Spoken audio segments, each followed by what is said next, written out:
Okay, well, thank you so much. Today I'm going to be speaking about the Soviet political police and some of their demographic information, particularly looking at 1918 to 53, so March of 53 with the death of Joseph Stalin.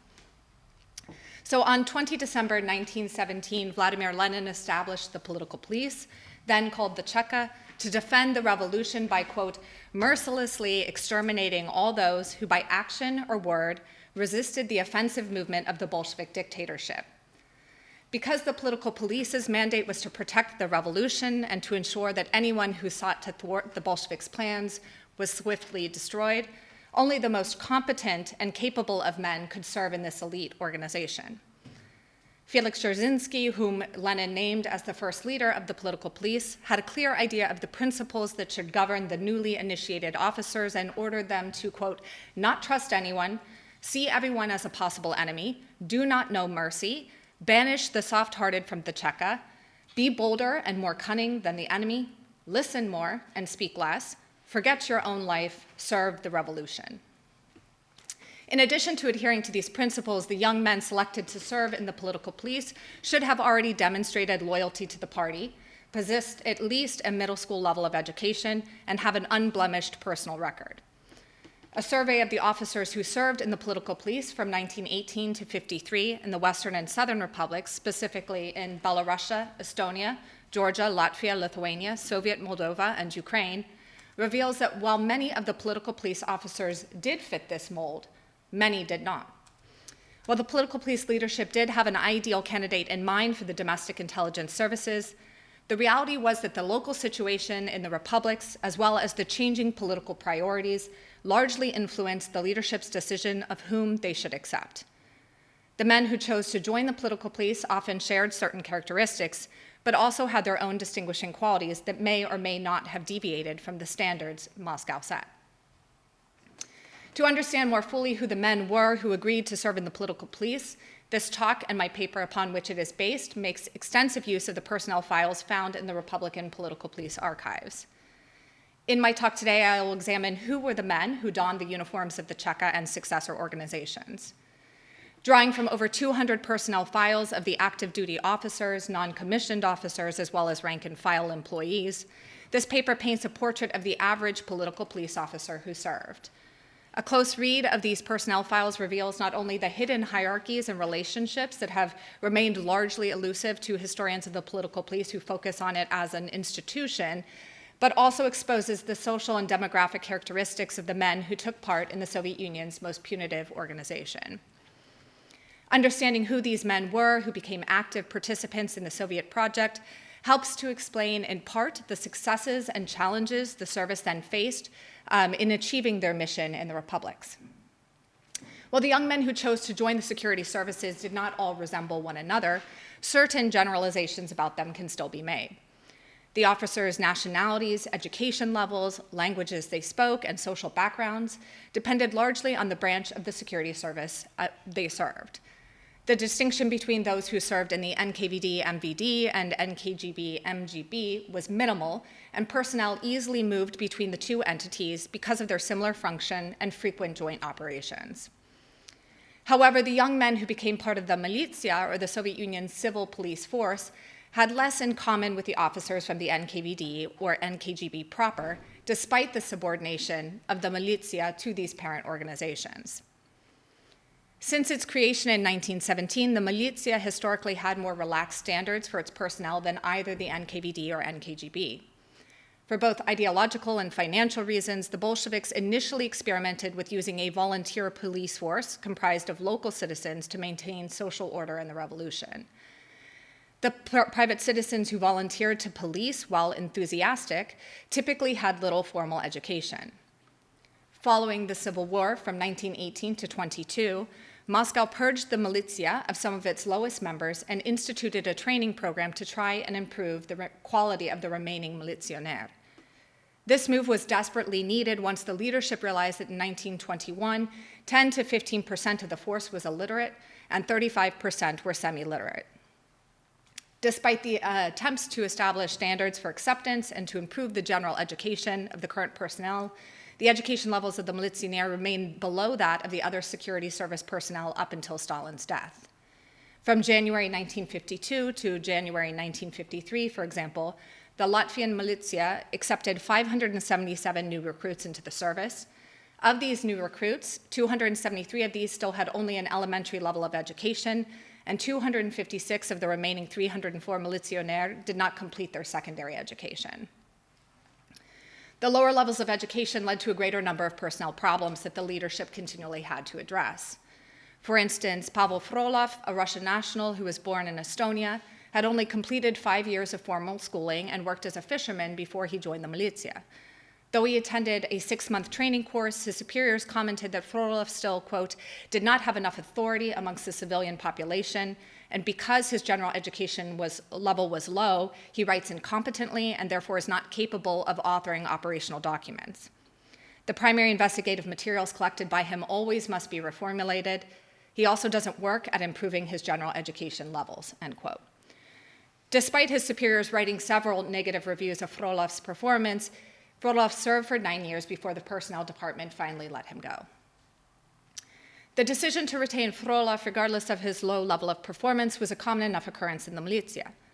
While raising the standard of education would have been ideal, the staffing needs and prioritization of other qualifications meant that the leadership had to repeatedly deal with men of Frolov's caliber. Moreover, the dismal pay that young employees received and their poor living conditions, which were even lower in the Western and Southern republics than in Russia proper, also affected the ability of the leadership to attract more qualified candidates to serve. Just as the Republican leadership reluctantly staffed the militia with people who had lower levels of education, they were also resigned to hiring people with no party affiliation, if it meant that they were meeting Moscow's quotas.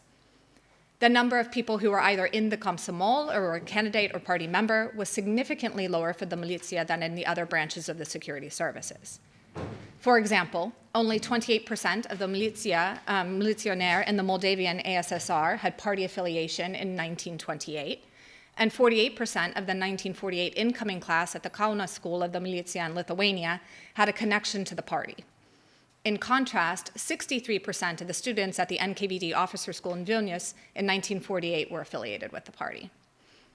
The great number of militia members who were unaffiliated was disconcerting to the Republican leadership because they were convinced that the incidence of behavioral problems was higher amongst those who had displayed no loyalty to the party.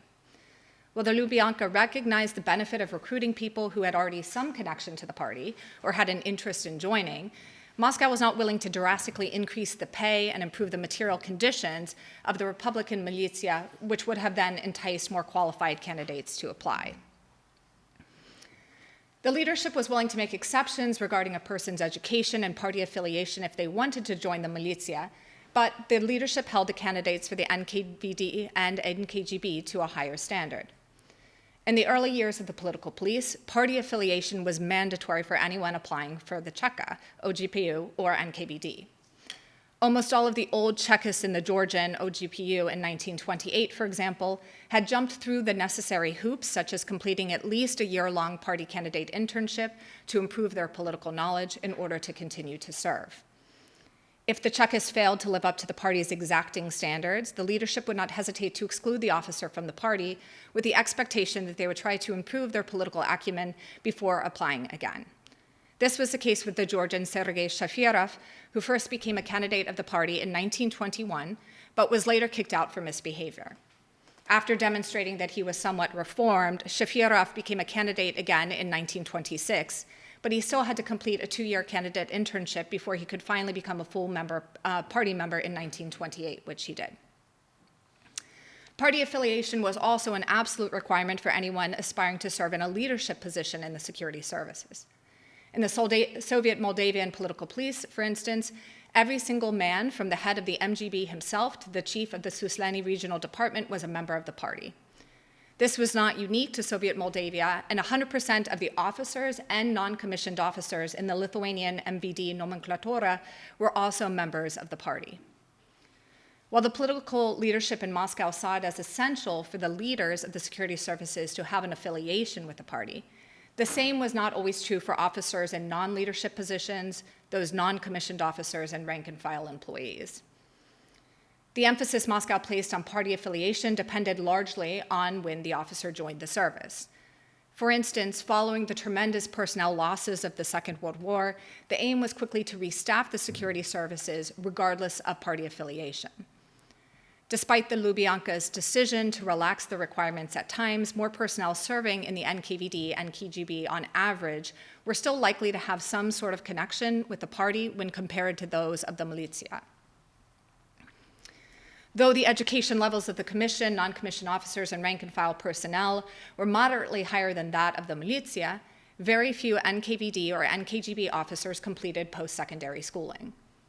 Unlike the decision to occasionally ease the party affiliation requirement for new personnel, the Lubyanka refused to relax the basic education requirement they set for officers. However, the leadership also did not make the educational requirement more stringent as time progressed. By 1930, the Lubyanka was willing to accept candidates for the NKVD and KGB only if they had completed the equivalent of elementary school. And 15 years later, the Lubyanka was still only requiring students to have completed 4 years of schooling before applying. While the education requirements for new recruits remained relatively lax over time, the leadership held officers they were considering for promotion to a higher standard. Just as though it was impossible to be promoted to a management position without party affiliation, it was also extremely difficult for someone with a lower level of education to raise to a rank higher than that of a sergeant.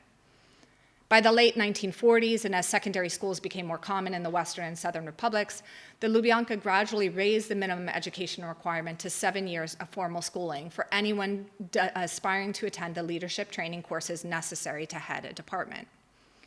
Even before this change in policy, most officers in leadership roles had completed secondary school, and some had even gone on to study at universities and technical institutes. The majority, however, still held a secondary school diploma.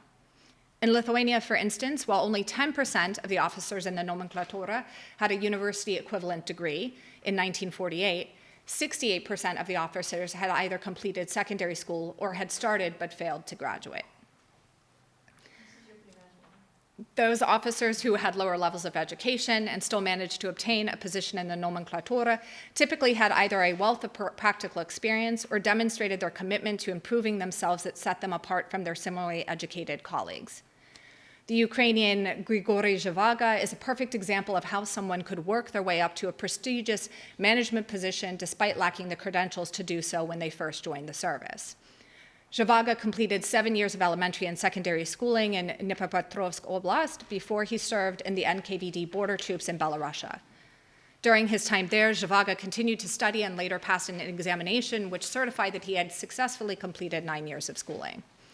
With this documentation in hand, Zhivago was more than eligible to attend the higher school of the NKGB, which he graduated from in 1941.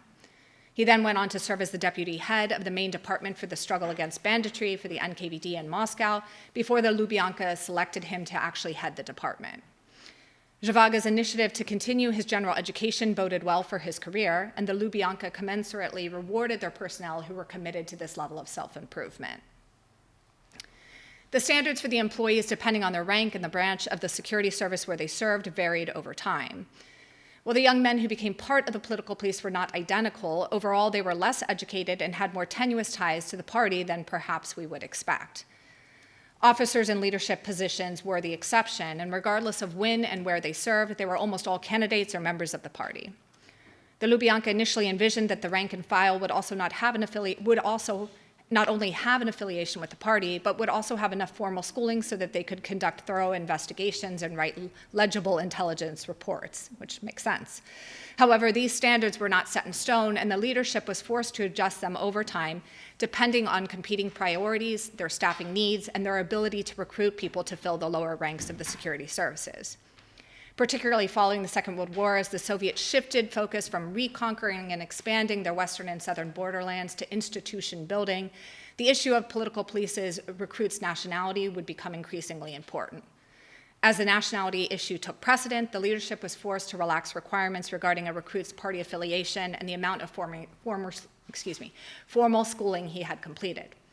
This shift in emphasis helps to explain, in part, why the political police force in the Western and Southern republics looked the way that it did at the time of Stalin's death in 1953, as well as the impact these early decisions had on the development of the Soviet political police force in future decades. Thank you.